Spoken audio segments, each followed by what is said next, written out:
1 मार्च 2017 को अमेरिका के एक बहुत बड़े एनजीओ कंपैशन इंटरनेशनल ने ऐलान किया कि वो अपना काम भारत में बंद कर रहा है। वजह, भारत सरकार ने उन्हें विदेश से मिलने वाली फंडिंग पर रोक लगा दी थी। सरकार का इल्ज़ाम था कि ये संस्था मानवीय सहायता, जो मानव मात्र की सेवा की जो ये बात करते हैं, उसके नाम पर धर्मांतरण करवा रहे हैं। कंपैशन इंटरनेशनल ने इन आरोपों से इनकार किया। उनका कहना था कि हम ज़रूरतमंद बच्चों को शिक्षा देते हैं, उनको स्कूल भेजते हैं, उनकी पढ़ाई का खर्च उठाते हैं, जबरन धर्म परिवर्तन नहीं कराते। लेकिन भारत सरकार ने फिर अपनी तरफ से एविडेंस पेश किया और संस्था को मिलने वाली फंडिंग पर रोक लगी रही। चूंकि ये संस्था यूएस की थी, इसलिए वहां बैठे अधिकारियों ने मामला अपने हाथ में लिया।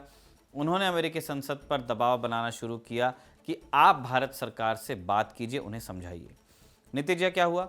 मार्च 2017 में ही अमेरिका के 100 सांसदों ने भारत के तत्कालीन गृहमंत्री राजनाथ सिंह को चिट्ठी लिखी, जिसमें भारत में कंपैशन इंटरनेशनल को मिलने वाली फंडिंग बहाल करने की मांग की गई। एफसीआरए लाइसेंस के तहत कंपैशन इंटरनेशनल उन टॉप एनजीओज में शामिल था जिन्हें विदेश से सबसे ज्यादा चंदा मिलता था। 2016 के पहले तक हर साल इस एनजीओ को 300 करोड़ रुपए के आसपास की फंडिंग हर साल हुआ करती थी चंदे में। उसी से संस्था अपने सैकड़ों सेंटर्स चलाती थी, लेकिन जांच के बाद फंडिंग रुकी तो ये सेंटर्स बंद हो गए। ये इकलौती संस्था नहीं थी। साल 2017 में भारत सरकार ने 4,865 संस्थाओं को मिलने वाली विदेशी फंडिंग पर रोक लगाई। एफसीआरए लाइसेंस या तो सस्पेंड किया या कैंसिल किया। ये सब हो रहा था एक नियम की वजह से, जिसका नाम था फॉरेन कंट्रीब्यूशन रेगुलेशन एक्ट, यानी एफसीआरए। इसी कानून के तहत संस्थाएं विदेश से फंड्स उठा पाती हैं, चंदा ले पाती हैं। जिन्हें फंडिंग चाहिए उन्हें गृह मंत्रालय की वेबसाइट पर जाकर रजिस्ट्रेशन करवाना होता है और हर 5 साल में रजिस्ट्रेशन या जो लाइसेंस है वो रिन्यू होता है। 2015 में सरकार को कुछ संस्थाओं पर संदेह हुआ। जब ये संस्थाएं अपना रजिस्ट्रेशन रिन्यू करवाने आई, तब इन्हें जांच के दायरे में डाला गया और फिर इनके रजिस्ट्रेशन को ही रद्द कर दिया गया। इनमें बड़ी संख्या में ईसाई चैरिटी से चलने वाले एनजीओ शामिल थे। इन्हीं में से कई पर धर्म परिवर्तन के इल्जाम लगे। जब इन संस्थाओं पर शिकंजा कसा गया तो सबसे ज्यादा विरोध पश्चिमी देशों में ही हुआ, और कारण समझना बड़ा सहज है, ईसाइयों की बड़ी आबादी वहीं रहती है। 2017 में ही कई अमेरिकी थिंक टैंक्स ने बड़े बड़े निबंध लिखकर भारत में रह रहे अल्पसंख्यकों के हालात पर फिर चिंता जता दी, पर कुछ हो नहीं पाया। भारत सरकार ने फैसला नहीं बदला। इन एनजीओस के एफसीआरए लाइसेंस रिन्यू नहीं हुए, फंडिंग दोबारा शुरू नहीं हो पाई विदेश से। आज लगभग 10 बरस बाद समय का पहिया घूमकर फिर से वहीं आ गया है। अब भारत सरकार ने एफसीआरए में कुछ बड़े बदलाव करने का फैसला लिया है। इसलिए चिंता जताई जा रही है कि एक बार फिर ईसाई संस्थाओं को टारगेट किया जा सकता है। यह आलोचकों का इल्जाम है। अमेरिकी सांसद राइली मोर ने सीधे ईसाई समुदाय पर इसे हमला बताया है। राइली ट्रंप के करीबी माने जाते हैं। कैथोलिक वोटर्स के बीच उनकी ठीक ठाक लोकप्रियता है, इसलिए धर्म से जुड़े मुद्दे वो उठाते रहते हैं। 4 अगस्त को उन्होंने एक्स पर लिखा कि ईसाई समुदाय भारत में कोई नया नहीं है। जीसस के शिष्य सेंट थॉमस जीसस के जाने के कुछ ही दशकों बाद हिंदुस्तान के मलाबार कोस्ट पर आ गए थे, यानी भारत में ईसाइयों का इतिहास करीब 2000 साल पुराना है। पर अब भारत की संसद में विदेशी फंडिंग से जुड़े एफसीआरए कानून में बदलाव पर विचार हो रहा है। इसके जरिए सरकार चर्चेस और धार्मिक चैरिटी से चलने वाली संस्थाओं के कामकाज में दखल दे सकेगी।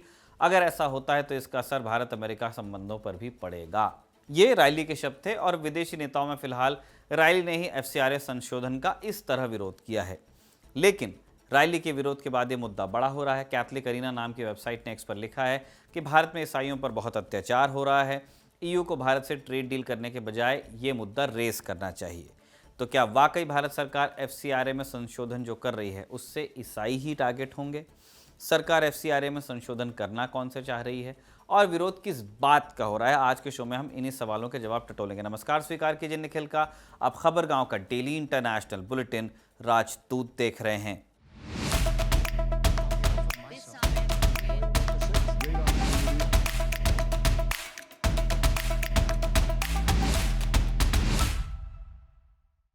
अमेरिका, ब्रिटेन, ऑस्ट्रेलिया, चीन, रूस, ये जो बड़े देश हैं, संपन्न देश हैं, इनमें भी एफसीआरए की तरह के कानून हैं। वहाँ की सरकार भी नज़र रखती है कि किन लोगों को कहाँ से पैसा आ रहा है और उस पैसे का होता क्या है। भारत में इस कानून की शुरुआत 1970s में आपको मिलेगी। प्रधानमंत्री थी इंदिरा गांधी। दुनिया 2 हिस्सों में बटी थी, एक तरफ अमेरिका, दूसरी तरफ सोवियत संघ। कोल्ड वॉर का दौर था और दोनों ही महाशक्तियां अपना प्रभाव फैलाने के लिए अलग अलग तरीके से काम करती थी। एक बढ़िया तरीका था एनजीओ खोलो, उसमें पैसा लगाओ और फिर अपनी विचारधारा को वहां प्रमोट करो। ये ईस्ट ने किया, वेस्ट ने किया। जब इंदिरा गांधी ने इमरजेंसी लगाई तब उन्हें विदेशी एनजीओ बड़ा सरदर्द लगे। वो कहती भी थी कि उनकी सरकार को गिराने की साजिश विदेश में चल रही है। वो हर चीज़ में उनकी आदत बन गई थी, विदेशी हाथ की बात वो किया करती थी। इसी लाइन पर चलते हुए 1976 में उनकी सरकार फॉरेन कंट्रीब्यूशन रेगुलेशन एक्ट यानी FCRA लेके आई। इस कानून के तहत राजनीतिक दल, सांसद, विधायक, सरकारी कर्मचारी, इन सब पर विदेशी चंदा लेने पर पाबंदी लगा दी गई। लेकिन एनजीओज और दूसरे सोशल ऑर्गेनाइजेशन जो थे उनको विदेशी चंदा लेने की अनुमति जो थी वो बरकरार रही। तो कई संस्थाएं फर्जी एनजीओ बनाकर चंदा वो लेती रहीं। इसलिए 1984 में सरकार पहली बार FCRA में संशोधन करती है।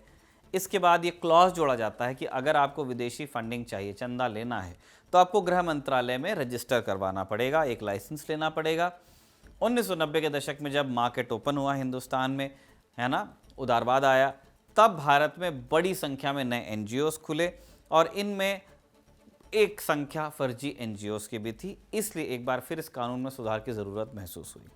मनमोहन सिंह की सरकार ने 1976 वाले FCRA कानून में बदलाव का फैसला किया। 2006 से 2010 तक लंबी असहमतियों के बाद कानून संसद में पास हुआ। तब से इसका नाम पड़ा फॉरेन कंट्रीब्यूशन रेगुलेशन एक्ट 2010। 76 के बाद 2010 में क्या बदलाव हुए? 2010 में FCRA पंजीकरण की वैधता 5 साल की कर दी गई। हर 5 साल बाद अब आपको रजिस्ट्रेशन रिन्यू करवाना है। संस्थाओं को हर साल अपनी ऑडिट रिपोर्ट और जो फंड्स उनको बाहर से मिले उसका पूरा हिसाब सरकार को देना पड़ेगा, अनिवार्य है। सरकार को जांच और नियमों के उल्लंघन पर कार्रवाई के ज़्यादा अधिकार भी मिले।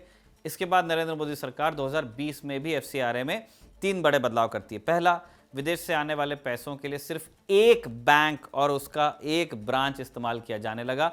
स्टेट बैंक ऑफ इंडिया की एक ब्रांच है नई दिल्ली में, उसमें भी पैसा पहले मेन ब्रांच में जाएगा, फिर उसके बाद यहाँ से दूसरी जगह ट्रांसफ़र होगा। दूसरा बदलाव ये हुआ कि कोई भी एनजीओ सब ग्रांट्स नहीं दे सकता, यानी किसी एक एनजीओ के नाम पर चंदा है, निखिल एनजीओ के नाम पे, तो सर्वेश एनजीओ को मैं ट्रांसफ़र नहीं कर सकता। तीसरा बदलाव ये हुआ कि कोई भी एनजीओ अपने मैनेजरियल पोस्ट पर कुल चंदे का सिर्फ 20% खर्च कर सकता है।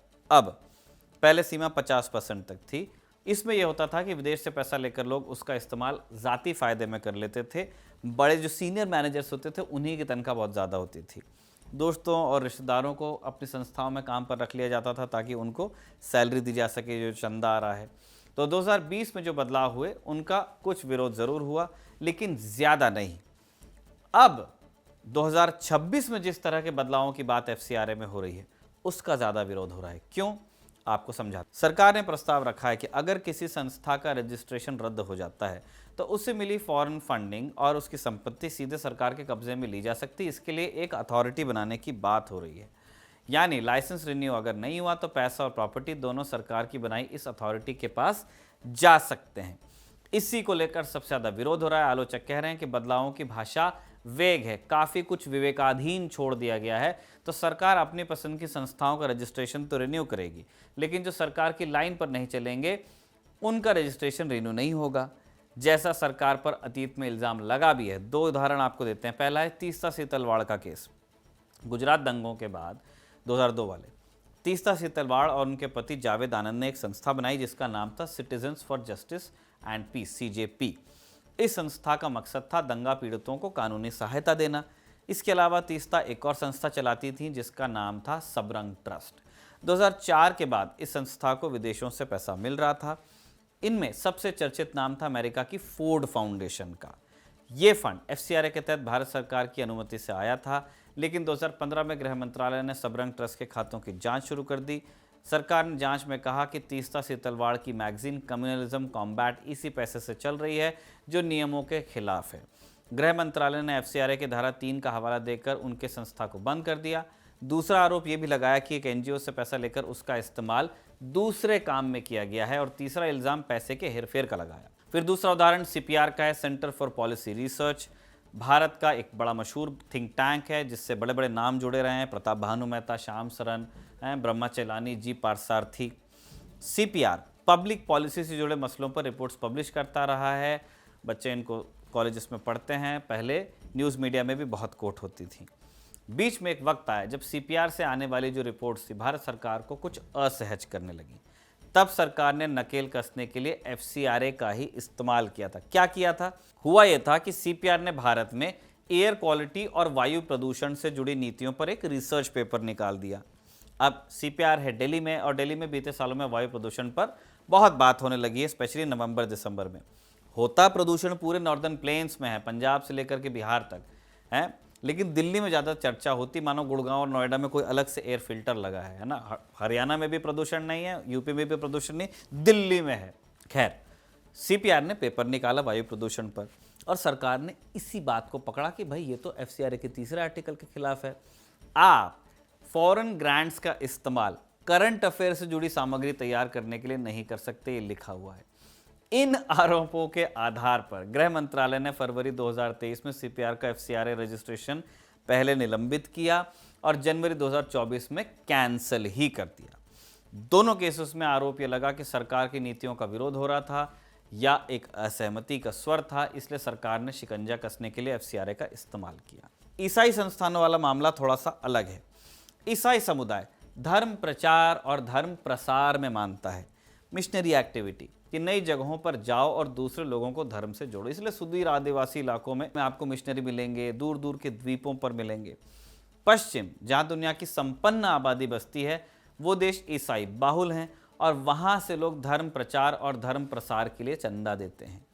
इस चंदे से भारत में भी एनजीओ चलते हैं। जनवरी 2024 में द हिंदू की रिपोर्ट में दर्ज है कि रिलीजियस कैटेगरी में जो भी संस्थाएं रजिस्टर हुई हैं, उनमें से लगभग आधी ईसाई धर्म से जुड़ी संस्थाएं ही हैं। रजिस्टर हुई हैं का मतलब एफसीआरए रजिस्ट्रेशन की बात कर रहे हैं। संघ परिवार का इल्ज़ाम है कि इन ईसाई संस्थाओं में से कई विदेश से वेलफेयर के नाम पर पैसा उठाती हैं, पर ग्रामीण इलाकों में जाकर गरीबों को खाने पीने की मदद देती हैं, शिक्षा और स्वास्थ्य का लालच देती हैं, और फिर उन्हें सटल तरीके से ईसाई धर्म में कन्वर्ट करवा लिया जाता है। इस तरह के केस आदिवासी बहुल इलाकों में सामने आए भी हैं, इसलिए पिछले 2 दशक में इस तरह की संस्थाओं पर सरकार ने काफ़ी रेगुलेशन इंट्रोड्यूस किया। जैसे नवंबर 2022 में गृह मंत्रालय ने वर्ल्ड विजन इंडिया का एफसीआरए रजिस्ट्रेशन कैंसिल किया था, निलंबित किया था, माफ़ कीजिए। जांच के दौरान सरकार ने इल्ज़ाम लगाया कि डोनेशन का इस्तेमाल धार्मिक गतिविधि से जुड़े काम में हुआ, जबकि संस्था ने पहले अपने लाइसेंस में बताया था एप्लीकेशन के दौरान कि हम तो वेलफेयर के काम में हैं। इसी तरह gospel for Asia, believers church जैसी कुछ संस्थाएं हैं, उन पर भी यही इल्ज़ाम लगा कि आपने फॉरेन फंड्स लिए वेलफेयर के नाम पर, लेकिन धर्म प्रसार में उसका इस्तेमाल किया। इनका काम हिंदुस्तान में फिर बंद हुआ। कुछ संस्थाओं ने अपना एफसीआरए रजिस्ट्रेशन बहाल करने के लिए सुप्रीम कोर्ट में याचिका भी डाली, लेकिन ज़्यादातर मामलों में कोर्ट ने यही कहा कि आप सरकार से बात कीजिए। इंटरनेशनल क्रिश्चियन कंसर्न नाम के एक संगठन ने कई बार चिंता जताई है कि एफसीआरए का इस्तेमाल ईसाई कम्युनिटी को दबाने में हो रहा है। अब इन मामलों में एकदम व्हाइट एंड ब्लैक बताना बहुत मुश्किल है कि कौन सी संस्था असल में एड का इस्तेमाल वेलफेयर के लिए कर रही है, तो कौन सी संस्था एड का नाम लेकर के धर्म प्रसार का काम कर रही है या कोई धार्मिक गतिविधि में वो इन्वॉल्व है ना। गेहूं के साथ घुन यहाँ पिस रहा है। पर एक बात हम पूरी स्पष्टता से बता सकते हैं आपको कि राइली मोर की एफसीआरए की चिंता तभी आई जब बात ईसाई धर्म प्रचार पर आ गई। इससे पहले इनको दिक्कत नहीं थी। बिल्कुल परसिक्यूटेड माइनॉरिटीज के लिए आवाज़ उठाना सही है, यहाँ राइली ठीक लगते हैं, लेकिन अमेरिका जो चर्च एंड स्टेट को अलग रखने की बात कहता है, वहाँ बीते दिनों में बड़े दिलचस्प विषयों पर आवाज़ उठाई गई। आप नोट कीजिए, मई 2025 में नाइजीरिया पर हमला करते हैं ट्रंप, कहते हैं कि इस्लामिक स्टेट के आतंकी ईसाइयों को टारगेट कर रहे थे, इसलिए हमने हमला किया। जब लेबनान पर इजरायली हमले बहुत तेज़ हो जाते हैं तो अमेरिकी अधिकारी ये चिंता जताते हैं कि ईसाई इलाकों में हमले न हो, ये इंश्योर किया जाए। अमेरिकी अखबारों में ये रिपोर्ट किया गया है। साउथ अफ्रीका, ट्रंप प्रशासन को वाइट जेनोसाइड दिखता है, लेकिन जो लाखों अफ्रीकी वहाँ से भगाए गए, हिंसा हुई जिनके खिलाफ, वो नहीं दिखा। तो अमेरिका की ये जो चिंता है सिलेक्टिव है। रही बात भारत की, तो एनजीओस और रजिस्ट्रेशन बड़ा टची विषय है ना। साडा कुत्ता कुत्ता तोड़ा कुत्ता टॉमी वाली बात है, और कौन एनजीओ है कौन नहीं है और किसको कहाँ रजिस्ट्रेशन करवाना चाहिए, उसको लेकर बहुत गणित है। तो चेहरा देख करके काम चलता ही है। बावजूद इसके कुछ तथ्य आपके सामने रखे जा सकते हैं। गृह मंत्रालय की वेबसाइट पर एक जेनरिक आंकड़ा आपको मिल जाएगा कि विदेशी मदद पाने वाली कितनी संस्थाएं किस प्रदेश में कितनी हैं। भारत का एक नक्शा है, और उसमें राज्यों पर आप जब कर्सर लेके जाते हैं तो आपको नंबर्स दिखते हैं। केरल में इस समय 1031, कर्नाटक में 1350, तमिलनाडु में 2101, आंध्र प्रदेश में 1021, छत्तीसगढ़ में 364, मध्य प्रदेश में 1136, झारखंड में 865, उत्तर प्रदेश में 3500 से ज़्यादा और गुजरात में 2400 से ज़्यादा एनजीओज़ हैं जिनको फॉरेन एड मिल रहा है। कुल संख्या है, सारी ही संस्थाएं धार्मिक प्रकृति की नहीं हैं, लेकिन भारत के चर्च एफसीआरए में बदलाव को लेकर सशंकित तो हैं। मेघालय के मुख्यमंत्री कॉनराड संगमा केंद्रीय गृह मंत्री अमित शाह से मिल चुके हैं, जिसके बाद उन्होंने प्रेस से कहा कि सरकार पूर्वोत्तर के ईसाई धर्मगुरुओं से इस विषय पर बात करेगी। इसके अलावा केरल में भी प्रस्तावित बदलावों का बहुत विरोध हो रहा है। जुलाई महीने में गृह मंत्री अमित शाह की ईसाई धर्मगुरुओं से एक मुलाकात भी हुई। ये धर्मगुरु catholic bishops conference of India के बैनर तले दिल्ली आए थे। गृह मंत्री ने इन्हें भरोसा दिलाया था कि बिल को ईसाई संस्थाओं के खिलाफ इस्तेमाल में लाने के लिए नहीं बनाया जा रहा, मकसद अलग है। लेकिन अमेरिकी सांसद राइली मोर के ट्वीट से मामला एक बार फिर से उठ तो गया है। देखना होगा कि सरकार कैसे शुबहे दूर करती है, स्पेशली जब अब यूएस का नाम इसमें चला आया है। इसी नोट पर हम इस एपिसोड को कंक्लूड करते हैं। इसे साजिद ने लिखा और सर्वेश ने रिकॉर्ड किया। आप देखते रहिए खबरगांव।